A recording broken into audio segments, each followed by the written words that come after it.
সাথে।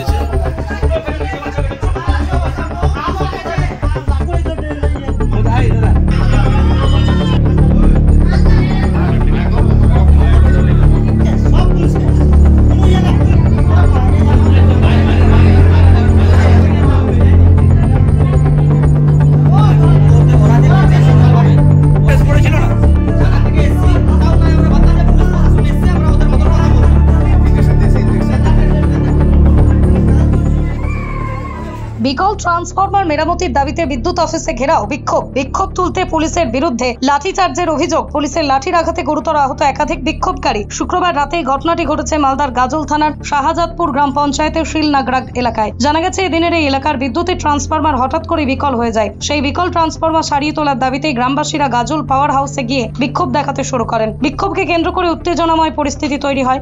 ঘটনার খবর পেয়ে গাজল থানার পুলিশ ঘটনাস্থলে গিয়ে পরিস্থিতি শান্ত করার চেষ্টা করে, কিন্তু পরিস্থিতি আয়ত্তে না আসায় পুলিশ লাঠিচার্জ করে। বিক্ষোভকারীরা গুরুতর আহত হয়, বর্তমানে চিকিৎসাধীন গাজল গ্রামীণ হাসপাতালে। ছেলেমেয়েরা এসেছিল কারেন্টে অফিসে এসে যায়, ওরা বলছে যে আমাদেরকে ট্রান্সফরমারটা দেওয়া হোক। তো উনি বলছেন যে মানে এমনভাবে কথা বলছেন যে মনে হয় যে মেরে দিবে। তার বাদে তো এইখান থেকে পুলিশ গেল, থানা থেকে নবীনবাবু 5টা সাবেক পুলিশ, ওরা যায় আমাদের ছেলেপেলের উপর এমন অত্যাচার করেছে, হসপিটালে শুয়ে আছে। এখন মাথা ফেটেছে, কারো পা ফেটে ভাঙেছে, মানে এমনভাবে মেরেছে ওই পুলিশ যেন সাসপেন্ড হয়ে যায়। ওই ছোট বাচ্চাকে একটা কোলে ছিল, নাজমুলের কোলে, ওকে ছুঁড়ে ফেলে দিয়ে ওর বাবাকে মাথায় মেরেছে, মাথা ফেটে গেছে।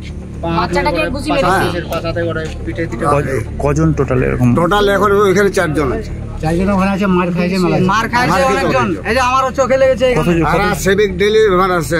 ড্রেস মানে পরে যায়নি, এরা এমনি যাই মেরে দিয়েছে। এখন কোথায় এসছেন?